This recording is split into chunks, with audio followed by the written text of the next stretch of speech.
Assalamualaikum warahmatullahi wabarakatuh. Perkenalkan, nama saya Rindiani Nurjayani dengan NIM 301230060. Saya dari Prodi Teknik Informatika semester 4 dari kelas B. Di sini saya akan menjelaskan tentang sistem reservasi tiket bioskop menggunakan Finite State Automata. Sistem ini mengelola proses pembelian tiket bioskop mulai dari pencarian hingga penayangan film. Saya juga akan menjelaskan bagaimana antar step transisi terjadi berdasarkan input pengguna dan apa yang akan terjadi jika pengguna tidak membayar setelah memilih kursi. Oke, jadi alur transisinya mulai dari Q0 ke Q1 itu ketika pengguna mencari film, dilanjutkan Q1 ke Q2 itu ketika pengguna memilih kursi. Kemudian dari Q2 ke Q3 atau Q4 itu tergantung pengguna bayar atau tidak. Selanjutnya dari Q3 ke Q4 yaitu penayangan film hingga selesai dan kembali lagi ke Q0. Selanjutnya saya akan memberikan gambaran diagram sederhana dari Finite State Automata, yaitu mulai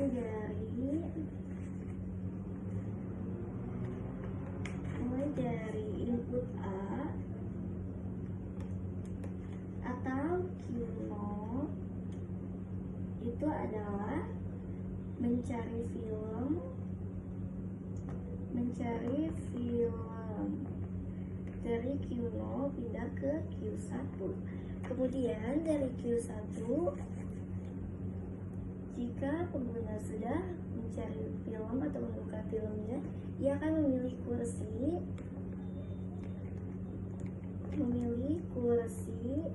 Q2 atau bisa kita sebut dengan input B.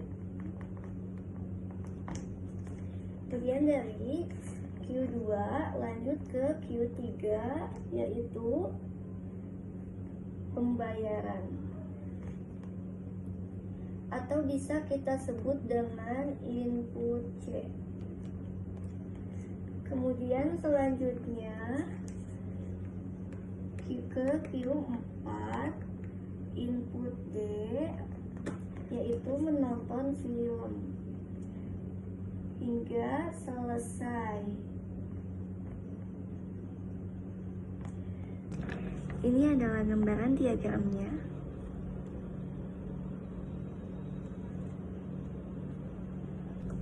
Setiap step ini dipengaruhi oleh input tertentu, yaitu input A, cari film. Kemudian input B, pilih kursi. Input C, yaitu bayar. Input D, tonton film. Kemudian input E yaitu selesai. Dan jika pengguna tidak membayar setelah memilih kursi, dia akan tetap berada di Q2, tidak bisa lanjut ke Q3 atau Q4. Jadi dalam sistem reservasi ini kita bisa melihat bagaimana Finite State Automata atau FSA digunakan untuk menggambarkan alur pemesanan tiket.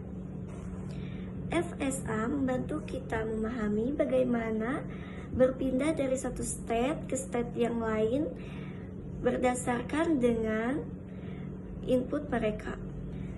Jika pengguna tidak membayar setelah memilih kursi, mereka tidak akan bisa melanjutkan untuk menonton film. Demikian penjelasan saya mengenai tugas ini. Mohon maaf jika ada penjelasan yang kurang jelas.